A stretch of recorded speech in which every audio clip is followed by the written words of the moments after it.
मैं अपनी बेटी से कहती ये नाव जाएगी ऐसे जाएगी, वहाँ पे एक टीला है, वहाँ रुकेगी। तो बेटी बोली आपको कैसे पता, आप तो कभी आई नहीं हो। मैंने पास्ट लाइफ रिग्रेशन में देखी थी ये जगह, पक्का। मैंने कहा हाँ ये वहाँ रुकेगी और वहाँ से हमें ये पैदल लेके जाएगा। और थोड़ी दूर करीब 2 किलोमीटर चलने के बाद एक गणेश जी का मंदिर है, उनको इस तरीके का कुछ पहना रखा है। और यू वोंट बिलीव, बिल्कुल वही गणेश जी उतनी ही दूरी पे है कि आप पिछले जन्म में जो कर रहे हो वो इस जन्म में आपको भुगतना पड़ रहा है, या आपके जीवन में कोई व्यक्ति आपके साथ बुरा करने आया, वो इसलिए आया क्योंकि आपने पिछली बार उसको ले लिया, या बार बार डॉक्टर के पास जा रहे हो, आपने कर्जा लिया है। आपने देखा होगा बहुत सारे लोग चम्मच मोड़ देते हैं अपने ध्यान से। हाँ, अपने ध्यान से वो चम्मच मोड़ देते हैं।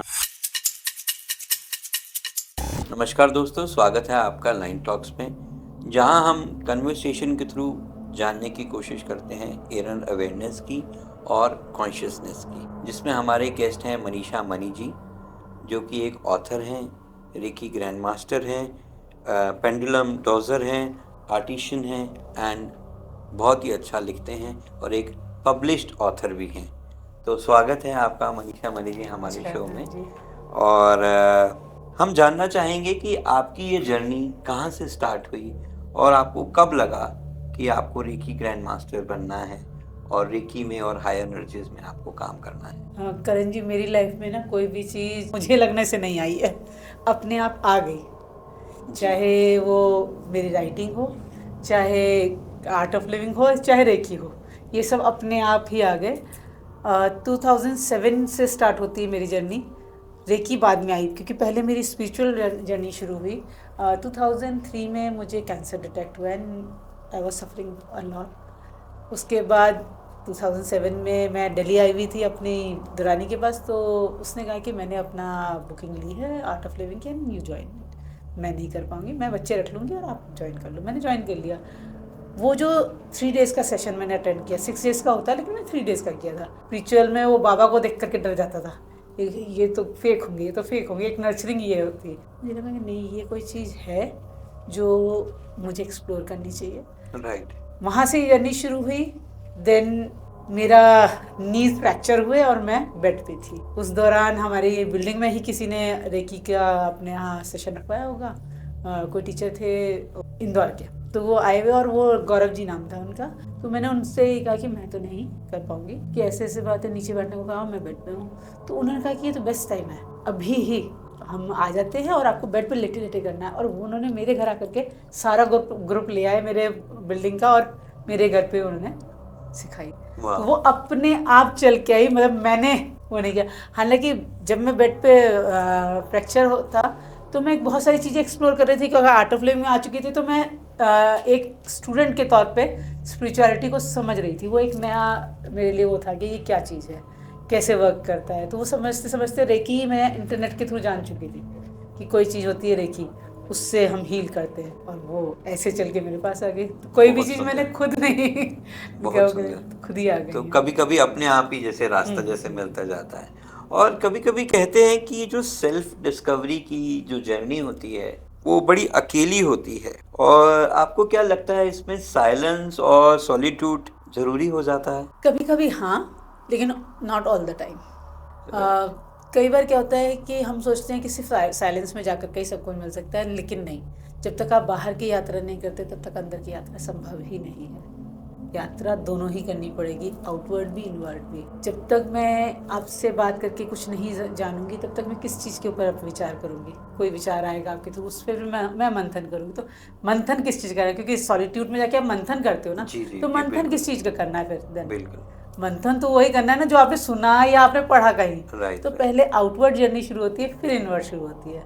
लेकिन हमारे साथ होता क्या है कि लोग सिर्फ आउटवर्ड जर्नी करते हैं, इनवर्ड नहीं करते। बिकॉज इनवर्ड जाना इज़ वेरी, मतलब लोगों के लिए डरावना। आप बैठे हो एक अकेले एकांत में बैठे हो, आपको सबसे पहले होता है ना कि जब आप चर्निंग करते हो तो सबसे पहले क्या आता है, खराब चीज़ें बाहर आती हैं, विष निकलता है। तो आपके अंदर का विष भी निकलता है और आप उस विष से डरते हो, क्योंकि आपको समझ में आता है कि अब तक जो आपने सफ़र किया वो not because of others, you are suffering because of your self. Right.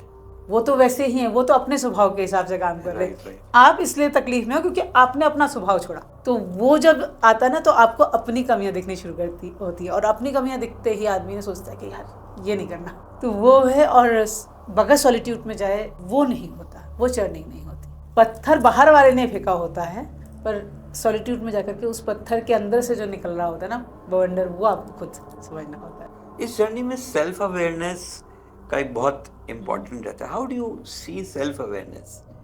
Self awareness को आप किस तरीके से देखते हैं कि वो जब आपको खुद हो जाते हैं, जैसा कि आपने बताया कि पत्थर के पीछे भी आप रैशनल ढूंढते हो, रीजनिंग ढूंढते हो। So how it really help you to grow internally? आपको कैसा लगता है कि जब आप खुद को जानते हो तो कैसे बेहतर आप इसमें प्रोग्रेस कर शुरू में तो बहुत बुरा लगता है। है? शुरू में तो आप रोते हो कि ये क्या हुआ, क्योंकि आपको समझ में आ रहा होता है कि अगर आप यूज़ भी हो रहे हो, और हमें हर वो चीज़ दुखी पहुंचाती है जो हमारी सोच से अलग होती है। अगर हमारी सोच के साथ है हम फ्लो में चले जाएंगे, लेकिन जो हमें चैलेंज करती है ना, हम उसमें तकलीफ में आते हैं। सामने वाले ने वो चैलेंज दिया और आप इसलिए परेशान हुए बिकॉज आपके अंदर था वो तकलीफ। तो आपको ये समझ में आ जाता है कि मैं खराब नहीं हूँ, उसने जो किया वो भी उसका ही नेचर था, उसने अपने नेचर के हिसाब से किया, लेकिन जो उसका उसने दिया और उसको मैंने पकड़ लिया। तो कि करण जी ये लीजिए, लीजिए, आप हाथ बढ़ाया ना, और आप ना बढ़ाओ तो मैं दे पाऊंगी क्या? जी, बहुत मैं तो दे नहीं पाऊंगी ना आपको। ये तो आपने हाथ बढ़ाया, मैं रख दूंगी, लेकिन वही वाली बात, सामने वाले ने जो दिया वो मैंने लिया ना। राइट। तो वहां पे आती है दिक्कत। तब आपको समझ में आता है वहाँ पे सॉलिट्यूड में जाकर कि आप क्या गलतियाँ कर रहे थे। ऐसा नहीं है कि सामने वाला बहुत बुरा है या बहुत अच्छा है, और या आप बहुत बुरे हो या बहुत अच्छी हो, हम मिक्स एंड मैच में ही हैं। लेकिन आपको ये समझ में आ जाता है कि आपको किस हद तक अपनी लाइन को रखना है। तो उसमें आपको अपनी इनर हैप्पीनेस समझ में आने लगती है, उसमें से ढूंढना शुरू कर देते हो कि आपने लर्निंग क्या करी। तो जो भी कुछ हो रहा है उसमें से लर्निंग निकलनी शुरू हो जाती है। राइट, आपकी लर्निंग निकलने लग जाती है, आपको अपनी पॉसिबिलिटीज पता लगने लग जाती है, आपको अपनी लिमिटेशंस पता चल जाती है। फिर आप धीरे धीरे लिमिटेशंस बढ़ाना शुरू करते हो, अपनी ही लिमिटेशंस को चैलेंज करना शुरू करते हो। अब तक दूसरा चैलेंज कर रहा था, उसके बाद आप चैलेंज कर रहे हो। सो आजकल के यंग प्रोफेशनल देखिए बहुत सारे एआई में इन्वॉल्व हो रहे हैं, बहुत सारा सोशल मीडिया है, they are actually living life in a notifications, कभी फोन का नोटिफिकेशन है, any message that you really wanted to give to the young people, जिससे उनकी लाइफ थोड़ी और बेहतर बन पाए, while they understand themselves better, कैसे वो अपने आप को अच्छा बेटर समझ पाते हैं और थोड़ा और उनकी लाइफ अच्छी हो पाए। जी, कंप्यूटर भी अच्छे सोच के लिए किया गया था। We are align for a negative thing by default. हम दुख पकड़ने में माहिर हैं, खुशी ढूंढना पड़ती है हमें। वाह, बहुत सुंदर, बहुत सुंदर। तो हम लोग अलाइन ही ऐसे हैं, बाय डिफॉल्ट सेटिंग हमारी खराब है कि हम नेगेटिविटी को जल्दी अट्रैक्ट कर लेते हैं। तो हम पॉजिटिव भी बना हुआ था ना, उसको इतना ज़्यादा वो कर लेते हैं कि उसकी नेगेटिविटी में बदल जाता है।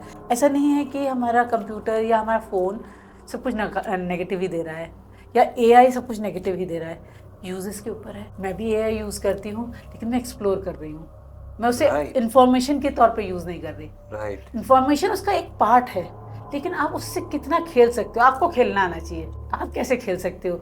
बड़े अलग तरीके के बिलीफ सिस्टम में हूँ, लेकिन स्टिल मैं ये कह सकती हूँ कि मैंने जो सीखा है अपनी माइथोलॉजिकल बुक्स से, उसमें कृष्ण एक ऐसे कैरेक्टर है जो खेलना जानते थे। राइट। हर चीज से खेलना जानते थे। राइट। तो वो खेलना आपको आना चाहिए। बार बार आप वाइब्रेशंस की बात भी करते हैं, फ्रीक्वेंसी के बारे में भी बात करते हैं। अगर किसी 10 साल के बच्चे को समझाना हो ह्यूमन रिलेशंस, ह्यूमन इमोशंस और वाइब्रेशन का कनेक्शन, तो आप कैसे इसको एक्सप्लेन करेंगी? 10 साल के बच्चे को करण जी उसकी खुद की बॉडी से समझाना सबसे अच्छा तरीका है, सबसे बढ़िया तरीका है। कोई बच्चा पूछे कि वाइब्रेशन क्या होती है, फौरन उसका हाथ उसके हार्ट पे रखवा दो।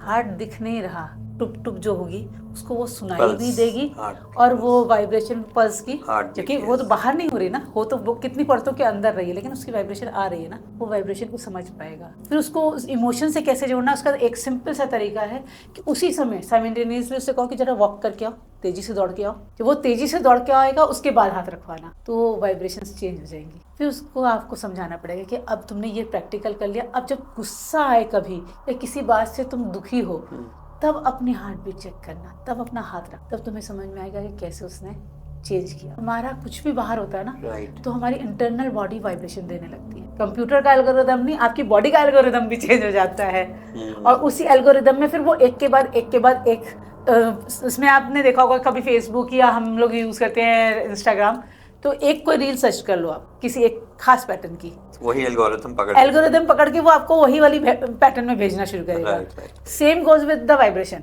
एल्गोरिदम है, आपकी बॉडी का एल्गोरिदम है, आपने एक इमोशन पकड़ा बॉडी में, आपके हार्ट बीट उस हिसाब से चलने लग गई, तो अगली बार वो नहीं होने के बाद भी वही एल्गोरिदम में आपके पास आएगा, क्योंकि वो आप उससे ट्यून हो चुके हो, आप उससे अलाइन हो चुके हो। राइट। आपके तो शो का नाम भी अलाइन टॉक्स है, बिल्कुल, तो वो आप बिल्कुल। अलाइन हो गए उससे। राइट। तो जैसे आप अलाइन हो गए ना इमोशन के साथ, तो आपकी वाइब्रेशन उसी को खींचना शुरू कर देगी। सो इमोशंस, और आप ये बताएं पॉजिटिव और या नेगेटिव, वो भी फ्रीक्वेंसीज होती हैं क्या? अगर हाँ, सारी फ्रिक्वेंसीज ही हैं।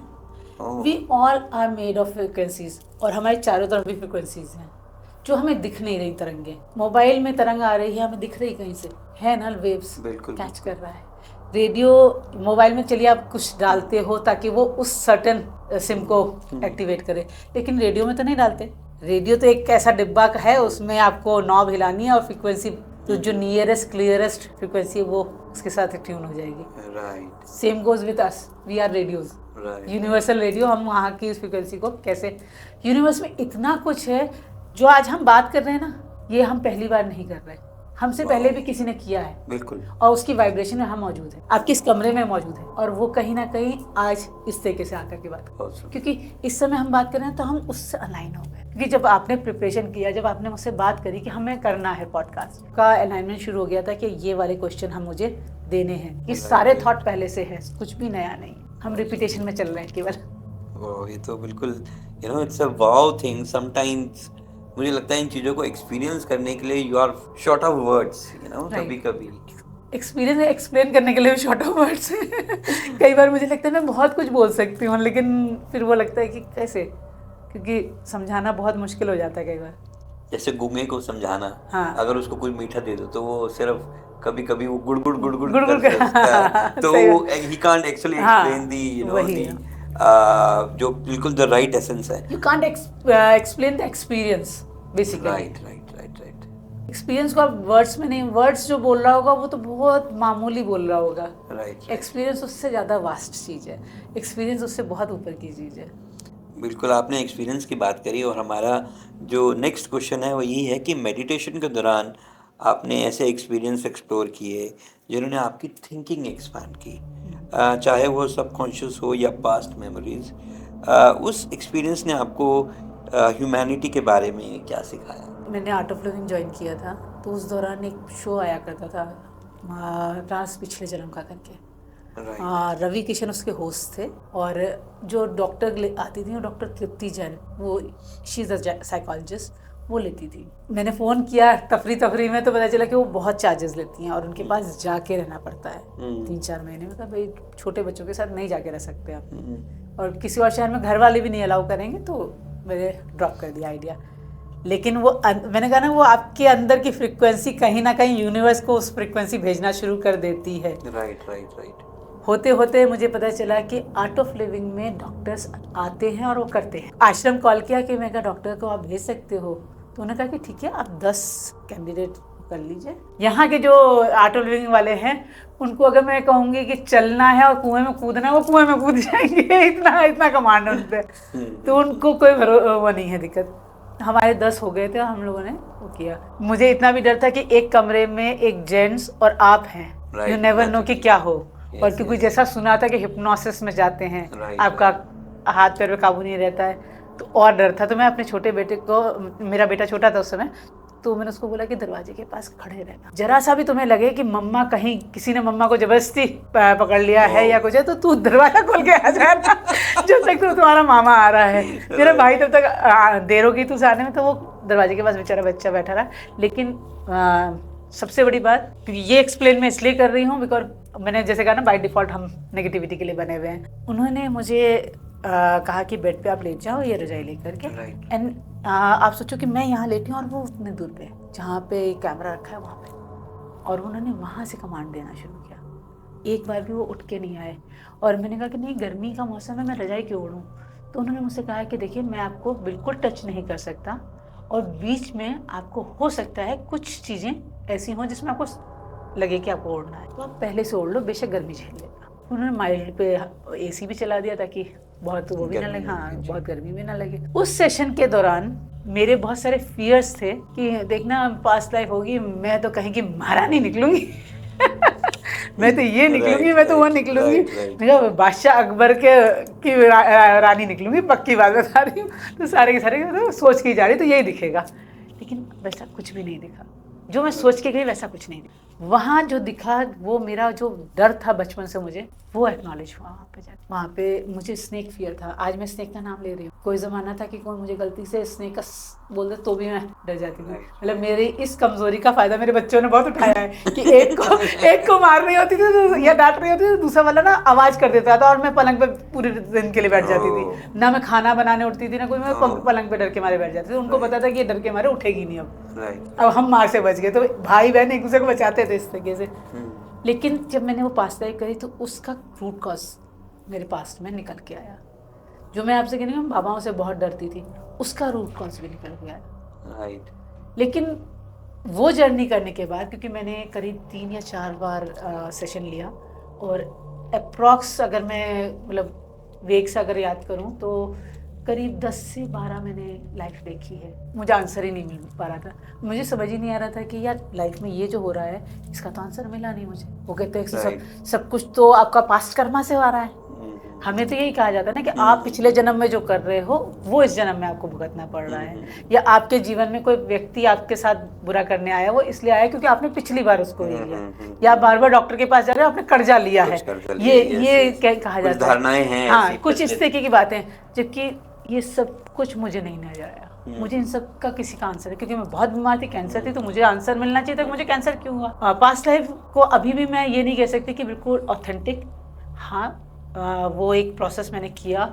मैं पर्सनली पास्ट लाइफ मानती हूँ, हो सकता है कोई कहे नहीं मानते तो वेल एंड गुड, वो ना भी माने, क्योंकि उनका एक्सपीरियंस अलग है, मेरा एक्सपीरियंस अलग है। मैंने एक लाइफ में अपने आप को साउथ में कहीं देखा था एंड आई वाज क्रिश्चियन। तो मुझे जो जिस लड़के से प्यार हुआ वो मुझे अपने मंदिर में, वो हिंदू था और वो मुझे अपने मंदिर में लेके जाता था। तो जो मंदिर था गणेश मंदिर था। और आफ्टर पास्ट लाइफ रिग्रेशन मैं साउथ गई घूमने और उसी जगह पे गई। ठेकेडी करके एक जगह है, बैक वाटर रिट्रीट है, और हमने कदम रखा और हम अपने रिजॉर्ट के लिए जा रहे थे। रिजॉर्ट से निकल के हमें घूमने जाना था। तो मैं अपनी बेटी से कही, मैं कहा ये नाव जाएगी ऐसे जाएगी ऐसे जाएगी, वहाँ पे एक टीला है वहाँ रुकेगी। तो बेटी बोली आपको कैसे पता, आप तो कभी आई नहीं हो। मैंने पास्ट लाइफ रिग्रेशन में देखी थी ये जगह, पक्का। मैंने कहा हाँ ये वहाँ रुकेगी और वहाँ से हमें ये पैदल लेके जाएगा। और थोड़ी दूर करीब 2 किलोमीटर चलने के बाद एक गणेश जी का मंदिर है, उनको इस तरीके का कुछ पहना रखा है। और यू वोंट बिलीव, बिल्कुल वही गणेश जी उतनी ही दूरी पे। तो वो एक मुझे मिला कि कुछ तो है, ऐसा नहीं है कि बिल्कुल ही नहीं है। लेकिन फिर भी मुझे ये नहीं समझ में आ रहा था कि अगर सब कुछ है तो मैं आई हूँ तो वो लोग तो मुझे नहीं है, कुछ एक लोग मेरे साथ हैं, लेकिन जिन्होंने खराब किया था उन लाइफ में मेरे साथ, वो मेरी लाइफ में नहीं दिख रहे मुझे। तो फिर काहे का वो हुआ, मैं ही सफरर क्यों हो जाऊं। तो मेडिटेशन में कई चीजें आई, तुमने पिछले लाइफ में जो चीजें नहीं छोड़ी थी, लेट गो नहीं किया था, वो तुम्हें सीखनी है, वो लेट गो करना है। तुम्हें अपने ही सोच को बढ़ाना है। ओशो की बुक पढ़ रही थी, मुझे इत्तफाकन मैं ओशो गई थी मेडिटेशन के लिए, और वहाँ फर्स्ट टाइम में ही वहाँ के स्वामी जी ने कहा कि तुम्हें ट्रांसलेशन करना है। मैंने कहा मुझे ट्रांसलेशन कैसे करें, आपको क्या पता मैं ट्रांसलेशन कर। अभी तुम वो सुना रही थी, पोइट्री सुना रही थी, और उसको सुन करके हमें लगा कि ओशो का सही पात्र आ गया है हिंदी ट्रांसलेशन का। एक कॉलिंग आई कि इसको ट्रांसलेशन वर्क के चक्कर में मैंने ओशो को पढ़ना शुरू किया। तो ओशो ने बहुत सारे पास्ट लाइफ के लिए बोला, जो उनका पढ़ा हुआ है और जो मेरा मेडिटेशन से एक्सपीरियंस आ रहा था कि मुझे लर्निंग करनी है, मेरा सेल्फ का डिस्कवर है। जैसे मेरा पेशेंस बहुत लूज हो जाता है, या मैं बहुत एंगर इश्यूज आते थे, वो जो आ रहे थे वो सीखना था मुझे कि इम्पल्स डिसीजन नहीं लेना है। मैं लेती थी, वो इस लाइफ में भी ले रही थी, जो पिछली लाइफ में भी ले रही थी, इसमें भी ले रही थी। तो इम्पल्स डिसीजन में मैंने पिछली लाइफ में बहुत सारी चीज़ें खराब करी, उसके चक्कर में अभी भी इम्पल्स में खराब कर रही थी। तो वो सारी चीज़ें जैसी मेरी वो लर्निंग शुरू हुई ना कि नहीं ये सारा चीज़ें मुझे छोड़नी है, इसको मेरे बढ़ाना, अपनी इस वाले पार्ट को बढ़ाना है, इस वाले को कम करना, वो सब। तो फिर धीरे धीरे आंसर आने लग गया कि पास्ट लाइफ होती तो है लेकिन व्यक्ति की नहीं होती। मनीषा अगले जन्म में मनीषा नहीं पैदा होगी, सही बात है, लेकिन कॉन्शियसनेस की एक जर्नी है, चेतना जिसे हम कहते हैं, चेतना की एक जर्नी है, वो मौजूद रहेगी। वो किसी और सोल में ट्रांसफॉर्म होगी और फिर वो उससे आगे की जर्नी स्टार्ट करेगी। राइट। मतलब वो अगर फर्स्ट क्लास कर चुकी है तो सेकंड क्लास से चालू करेगी, जबकि हम नॉर्मल लाइफ में अगर फर्स्ट क्लास किया है तो मरने के बाद दोबारा फर्स्ट क्लास करते हैं, लेकिन वो उसमें स्पिरिचुअल वर्ल्ड में ऐसा नहीं होता। आपने जहाँ छोड़ा उससे आगे की जर्नी स्टार्ट कर दी। लेकिन वो इसलिए नहीं कि करण जी ने मुझसे मेरे साथ खराब किया तो मैं बदला लेने आऊंगी। हमें कहानी यही बताई जाती है कि इस जन्म में मैं इसलिए सता रही हूँ क्योंकि करण जी ने मुझे सताया, लेकिन ऐसा नहीं है। हो सकता है मे भी किसी और का एक्सपीरियंस, लेकिन अब तक जो मैंने समझा, मैं मतलब मैं दावा इसलिए नहीं करती क्योंकि हर एक का अपना अपना एक्सपीरियंस होता है, तो उसको चैलेंज नहीं करना चाहिए क्योंकि ये फील्ड ही ऐसी है। आपने रेकी में भी ग्रैंड मास्टर हैं आप, रेकी और एनर्जी हीलिंग को अगर आप प्रैक्टिकल टर्म्स में आप कैसे इसको एक्सप्लेन? किसी भी चीज़ को छूते हो उसमें एनर्जी होती है या नहीं होती, इसमें एनर्जी है या नहीं है। और अभी मैं यहाँ जो आ रहा है यहीं भी तार जो है, मैं इसको कट मार दूँ तो क्या ये उसी तरीके से फ्लो करेगी? ब्रेक होगी ना। सेम गोज विद अस।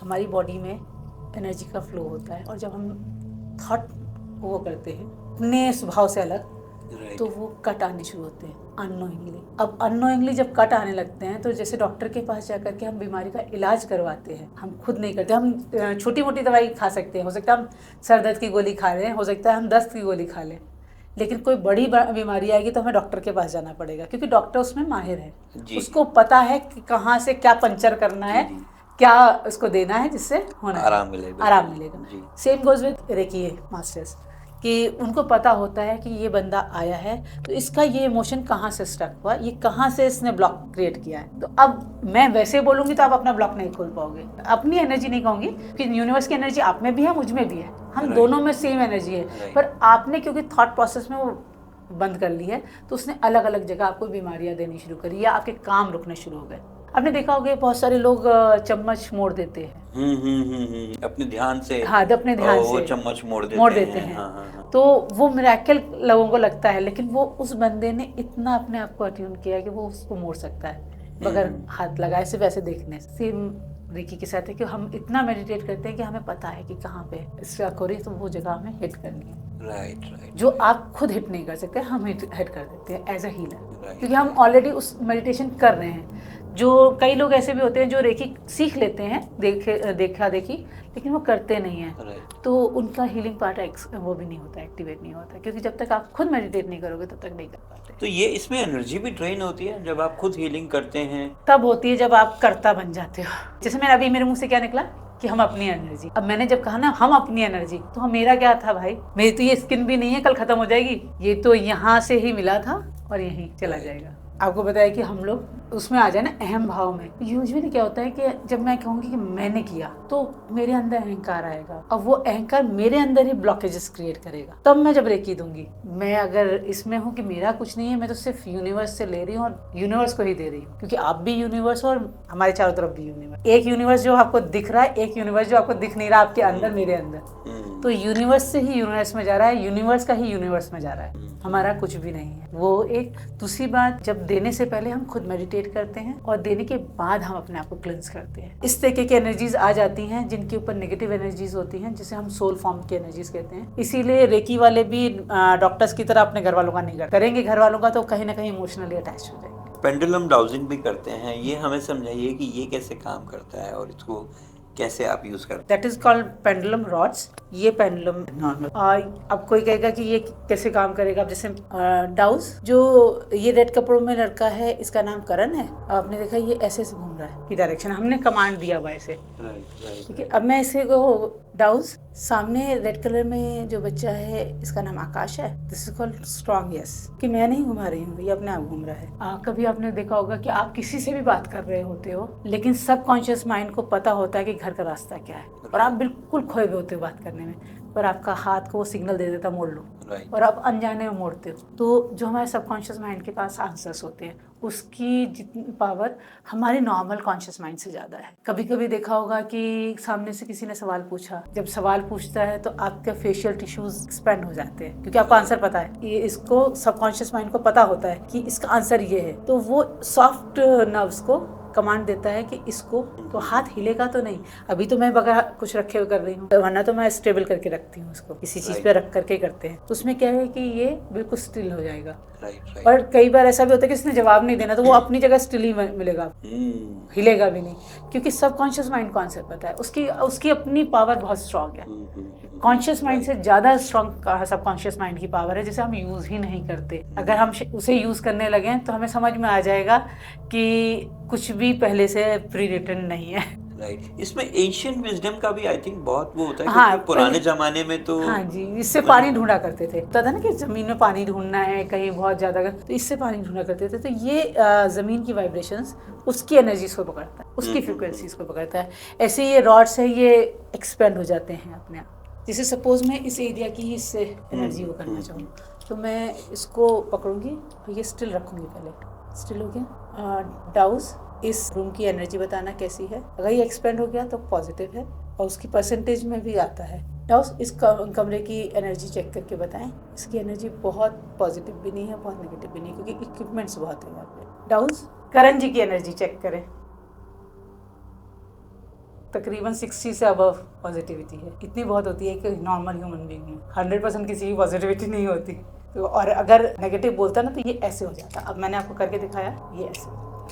और डाउस करण जी के बॉडी में कहीं कोई नेगेटिविटी है, कहीं कोई प्रॉब्लम, कोई मसल आपकी, हाँ बीच में थोड़ा हुआ था मेरा, उसका कहीं अभी स्ट्रेस आ रहा है, ये वो दे रहा है, क्योंकि ये इसने मुझसे कहा कि मसल में स्ट्रेस है इनके। मसल में तो स्ट्रेस है, मैं अभी होली पे ही गिरा हूँ। हाँ, तो वो पैर में भी आया है, क्योंकि मैंने ये पॉइंट पैर की तरफ किया, ऊपर नहीं किया। राइट। ये खुला नहीं, इधर है थोड़ा सा। हाँ, तो उसने वो देखो बंद किया, तो नहीं खुला, क्योंकि वो बोल रहा है कि यहाँ पे स्टक है। थैंक यू सो मच, आपने हमें ये बिल्कुल लाइव करके दिखाया। एंड आई थिंक जो हमारे दर्शक भी इसे देख रहे हैं वो भी इसे समझ पा रहे होंगे कि ये कितना लॉजिकल है और कितना ट्रू है और कितना एक एक्यूरेट है। आजकल लोग हिडन नॉलेज, कॉन्स्पिरेंसी थ्योरी और अननोन टॉपिक्स में भी इंटरेस्ट ले रहे हैं। आपको क्या लगता है, क्या इंसान नेचुरली मिस्ट्री की तरफ अट्रैक्ट होता है? मैंने बताया ना, बाय डिफॉल्ट हम नेगेटिविटी के लिए बने हैं। बाय डिफॉल्ट सेटिंग ही हमारी खराब। लेकिन ऐसा भी नहीं कि कॉन्स्पिरेसी थ्योरी बिल्कुल वेग है, क्योंकि लोग कई बार कहते हैं अरे ये तो कॉन्स्पिरेसी थ्योरी, नाम ही कॉन्स्पिरेसी थ्योरी है। राइट। लेकिन उसके अंदर हिडन ट्रुथ हैं, ऐसा नहीं कि नहीं है, जिसे एक्सप्लोर करना बहुत ज़रूरी है। कोई कह दे कि बाहर अब भी हम कमरे में बैठे हैं, कोई कह दे कि बाहर तो उजाला है और बाहर अंधेरा हो गया है, तो सच तो नहीं है ना। सही बात। हमें ही तो लग रहा है कि ठीक है। मैं कहती हूँ कि सब कुछ सच नहीं है, उसमें भी कुछ हिडन चीजें हैं जिन्हें समझना बहुत जरूरी है। So moving towards the next question, Manisha ji, दुनिया में लोग अलग अलग पर्सपेक्टिव रखते हैं। कुछ लोग थीस्ट होते हैं जो हायर पावर या यूनिवर्सल इंटेलिजेंस में बिलीव रखते हैं। कुछ लोग एथीस्ट होते हैं जो किसी हायर पावर को एक्सेप्ट ही नहीं करते। और कुछ एग्नोस्टिक पर्सपेक्टिव रखते हैं जो कहते हैं कि अल्टीमेट ट्रुथ को कंप्लीटली जानना शायद पॉसिबल नहीं है, या थोड़ा मुश्किल है। आप इसके बारे में क्या सोचते हैं, थोड़ा हमें बताएं। करण जी, मेरी यात्रा एक थीस से एग्नोस्टिक की तरफ गई है। मैं थीस थी और इस कदर की थीस की मेरे लिए बहुत बड़ा वो था। कृष्ण मेरे लिए बहुत बड़ी सुपर पावर थी। लेकिन कर्म कांड में मैं कभी भी नहीं गई, बिकॉज आर्य समाज फैमिली को बिलोंग करती हूँ, तो कर्म कांड में हम कभी नहीं गए। लेकिन धीरे धीरे जब मेरी ये स्पिरिचुअल जर्नी शुरू हुई, तब मुझे समझ में आया कि जब तक जान नहीं लो तब तक मानना नहीं चाहिए, और सब कुछ जानना भी संभव नहीं है, इसलिए कहीं तो आपको मानना भी पड़ेगा। थीस्ट कहता है बगैर जाने मान लो, और एथिस्ट कहता है बगैर जाने मानूंगा नहीं। मैं मानूंगा। हम कोई भी चीज कैसे मैप करेंगे जो हमें दिख ही नहीं रही है। कि मुझे हवा नहीं दिख रही है, मुझे महसूस हो रही है, आपको महसूस नहीं हो रही। आप कह रहे हो एसी से आ रही है और वो नेचुरली यहाँ पे है, मैं कहूँगी नहीं यहाँ तो थी ही। तो जो चीज़ हमें दिख ही नहीं रही, तो उससे तो जानना बड़ा मुश्किल काम हो गया ना एक तरीके से। लेकिन उस केस में एग्नोस्टिक क्या कहता है कि अपनी लाइफ तो फुल्ली जी लो भैया, जिसके लिए तुम आए हो। तुम इसमें है नहीं है कि चक्कर में क्यों पड़ रहे हो। अपना कर्म करो, होगा तो ठीक, नहीं होगा तो ठीक। ट्रुथ की सर्च में निकलो, पर तुम ट्रुथ जान ही लोगे ऐसा भी नहीं है। राइट। क्योंकि अल्टीमेट ट्रुथ क्या है वो सबका अपना अपना है, और जिन्होंने जान लिया वो भी कहीं संतुष्ट नहीं हुए, वो भी अगली सर्च पे चले गए। इसका मतलब अल्टीमेट ट्रुथ को बहुत इजी समझ सकते हैं। कुछ एक ट्रुथ जब निकलता है उसके बाद दूसरी परत एक परत कुछ ना दर कुछ परत दर खुलती परत रहती है। हाँ। हाँ, हर कॉज एंड इफेक्ट होता है, हर इफेक्ट का कोई ना कोई कॉज मिलेगा आपको, बगैर कारण की कोई चीज़ होती ही नहीं। तो एक सच्चाई दिखेगी, उसके बाद धीरे धीरे धीरे धीरे दूसरी सच्चाई भी आएगी ना उसके सामने। तो अल्टीमेट ट्रुथ तक पहुंचना, मैं ये नहीं कहूँगी कि नामुमकिन है, हाँ एक नॉर्मल ह्यूमन बीइंग के लिए मुश्किल है। तो बेटर वे है कि क्यों झगड़ना। हमने देखा होगा मैं कृष्ण जी पहनती हूँ और मेरी राइटिंग में भी कृष्ण जी बहुत है। मुझे अक्सर लोग कह देते हैं आप तो कृष्ण को मानते हो फिर भी कहते हो कि आप एग्नोस्टिक हो, वो नहीं हो। मुझे उससे एक सेंस ऑफ जिम्मेदारी आती है कि मुझे वांछितों के लिए करना है। जो लोग ऐसे हैं जिनको नहीं खड़ा होता कोई, तो मजलूमों के हक में खड़ा होना है। बहुत सुंदर। और सही काम के लिए मुझे अगर युक्ति भी भिड़ानी है तो युक्ति भिड़ा करके मैं सही काम करूँ। बिल्कुल। तो वो मैंने कृष्ण के जीवन की गाथा से सीखा है, क्योंकि माइथोलॉजी में इतनी सारी चीज़ें लिखी हुई हैं, तो वो हमारे को सिखाने। मेरा मानना है कि जितनी भी माइथोलॉजिकल बुक हैं, लोग आजकल कहते हैं वो हिस्ट्री, चलो मैं उसको हिस्ट्री भी मान लूँ, तो हमें किसी भी बुद्ध की जीवनी से भी इसलिए पढ़ाई जाती है कि उससे हम सीखें, कृष्ण से हम कुछ सीखें, राम से हम कुछ सीखें।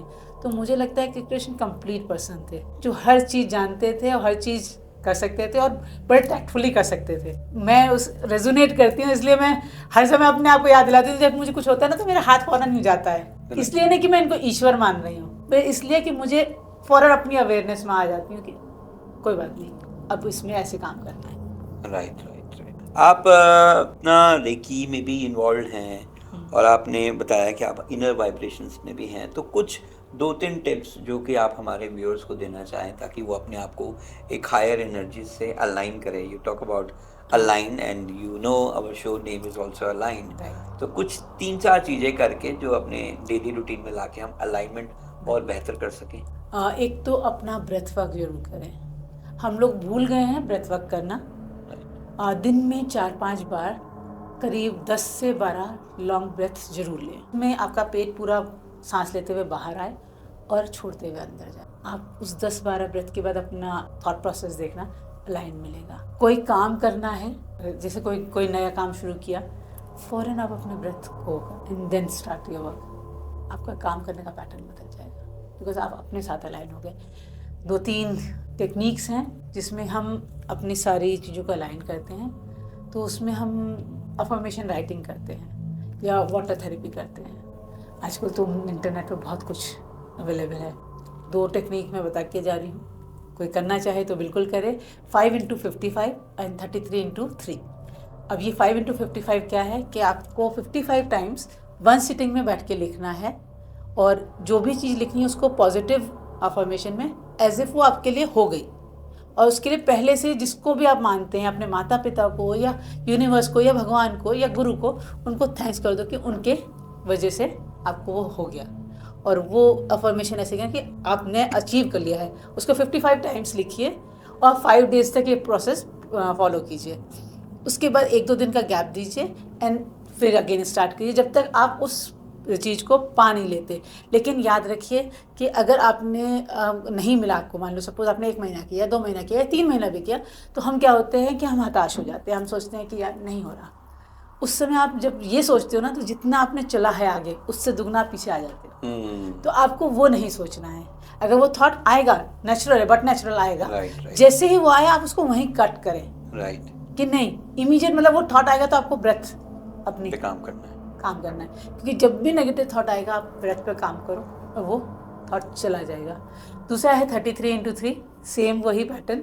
33 टाइम्स लिखना है पॉजिटिव अफर्मेशन में जो आपको चाहिए, और उसको 3 दिन तक करना है। फिर 1-2 दिन का गैप दीजिए, फिर करिए। जब तक आप अचीव नहीं कर लेते अपना वो गोल, तब तक। ऐसा कोई गोल नहीं है जो आप अचीव नहीं कर सकते। Nothing is pre written, not everything is pre written. कुछ चीज़ें लिखी हैं, ऐसे ही होनी है। कुछ चीज़ें उस आपके हाथ में, आप बदल सकते हो। बिल्कुल। कुछ चीज़ें, कुछ हर्डल्स आते हैं, क्योंकि वो हर्डल्स आते इसलिए हैं कि आप कैसे अपने आप से जुड़ो। एक सेइंग है हमारे हिंदुज़म में कि तू वो कर जो मैं चाहता हूँ, मैं वो दूंगा जो तू चाहता है। क्या बात है, बहुत सुंदर। तो वो क्या है कि तू वो कर, क्या करूँ जो वो चाहता है और वो मुझे वो देगा जो मैं चाहता हूँ। तो ऐसे कैसे हो सकता है? बड़ा अजीब सी बात नहीं है कि तू वो कर जो मैं चाहता हूँ और मैं वो दूंगा जो तू चाहता है। हाँ, तो कैसे देगा? वो कह रहा है कि मैं चाहता हूँ तुम मेहनत करो, अपने थॉट को अलाइन करो, अपने आप से अलाइन हो, फिर जो तुम चाहोगे ना वो तुम्हें मिलेगा। वो सब कुछ तुम्हें मिलेगा। नेगेटिविटी से दूर हटना है तुम्हें। तुम चाह तो रहे हो, लेकिन मैं जल रही हूँ कि अरे यार ये करण जी तो यहाँ तक पहुँच गए, मैं अभी तक यहीं हूँ। चाह मैं अचीव करना चाह रही हूँ, लेकिन देख मैं कह रही हूँ कि करण जी यहाँ पहुँच गया, मैं यहाँ Right. तो मैंने नेगेटिविटी क्रिएट कर ली। राइट वो गॉड यही नहीं चाह रहा था। उसने कहा तू अपना काम करना, अपने से अलाइन हो। तेरे पास नेगेटिव थॉट आए, फौरन ब्रेथ वर्क कर। मैंने टूल्स दिए आपको। राइट। उसमें शिव जी ने 112 विधियां दी हैं ध्यान, ताकि हम अपने आप से जुड़े, जिसमें ब्रेथ वर्क करवाते हैं। राइट। और उस ब्रेथ वर्क से जुड़ करके आप अलाइन हो ना। आप अपने आप से अलाइन नहीं हो और आप मान रहे हो कि जी हमें तो मिल नहीं रहा है, दुनिया मुट्ठी में कर हाँ, दुनिया मुट्ठी में कर ले। तो आप और सोचना बहुत जरूरी। जब तक आप सपने नहीं देखेंगे जी, तब तक आप अचीव नहीं कर। तो गोल बनाना बहुत ज़रूरी है, उस गोल के लिए काम करना बहुत ज़रूरी है, और अपने आप से अलाइन होकर काम करना। बिल्कुल बिल्कुल। और आप बहुत अच्छा लिखती भी हैं, और आपने काफ़ी सारे मुद्दों पे लिखा है। हाँ। कुछ नया लिखा हो आपने जो आप हमारे व्यूअर्स के साथ शेयर करना चाहते हो? कुछ इम्प्रॉम्प्टो जो अभी आपको जहन में आ रहा है, और अगर कुछ सुनाना चाहे तो उन्हीं से ही हम इस एपिसोड का अभी के लिए एंड करते हैं। इस समय लोग बहुत सारे कर्म कांड में फंसे हुए हैं। तो गंगा भी नहाने चले जाते हैं, सब कुछ है, लेकिन गंगा भी सिर्फ शरीर का मैल हटाता, मन के अंदर नहीं जाता। तो मैंने एक दोहा लिखा था जी, मन में गर हो मैल तो, मन में गर हो मैल तो गंगा जल बेकार। वाह। मन में हो गर हो मैल तो गंगा जल बेकार, कर लो चाहे आचमन, कर लो चाहे आचमन, दिन में कितनी बार। वाह, क्या कहने, बहुत सुंदर। एक और दोहा मैं दे रही हूँ। आजकल युद्ध चल रहा है, युद्ध किसी के लिए अच्छा, मुझे लग रहा है कि युद्ध कभी भी किसी चीज़ का विकल्प नहीं हो सकता। शांति तो युद्ध से आ ही नहीं सकती। बिल्कुल। तो अभी कल ही लिखा मैंने ये, युद्ध कभी करता नहीं, युद्ध कभी करता नहीं पीड़ाओं का अंत, युद्ध कभी करता नहीं पीड़ाओं का अंत, मौन प्रेम सद्भाव से, मौन प्रेम सद्भाव से, मौन प्रेम सद्भाव से आए जगत बसंत। वाह, बहुत सुंदर। तो बहुत शुक्रिया हमारे पॉडकास्ट में आने का और लाइन टॉक्स में आने का। और हम आशा करते हैं कि हमारे व्यूअर्स को बहुत पसंद आया है। और आई थिंक जो मेन मैसेज जो हम इस पॉडकास्ट से निकाल पा रहे हैं वो यही है कि अगर आपकी इनर कॉन्शियसनेस सही है और आप सेल्फ अवेयर हैं तो आप अंदर अलाइंड होंगे और आप बेटर एनर्जीज को महसूस करेंगे, और जो भी आप सोच रहे हैं वो गोल आप अचीव करेंगे ही करेंगे। तो मनीषा जी, आप हमारे एक आशा मीडिया स्टूडियो में आए, आपको कैसा लगा, आपका कैसा एक्सपीरियंस है, अगर आपको हमें बता पाए? मुझे बहुत मज़ा आया। शायद आपने जितने टॉपिक्स उठाए हैं इतना बहुत कम लोग उठाते हैं, और सबसे बड़ी बात है मैं अपना पूरा कोशिश तो मैंने ये करी कि मैं जितना अपना दे सकती थी, जितना मैं जानती हूँ, जितनी मेरी यात्रा है वो मैंने करा। और आपके व्यूवर्स को एक बात ज़रूर कहूँगी कि अलाइन टॉक्स के लिए let's get align to the align talks. Thank you so much for coming to our studio and it's wonderful to have you. Pleasure is all mine. और आपके तो व्यूवर्स भी बहुत अच्छे हैं। Thank you everyone. Thank you Karan ji. So thank you so much for watching Align Talks. Stay curious, stay aligned.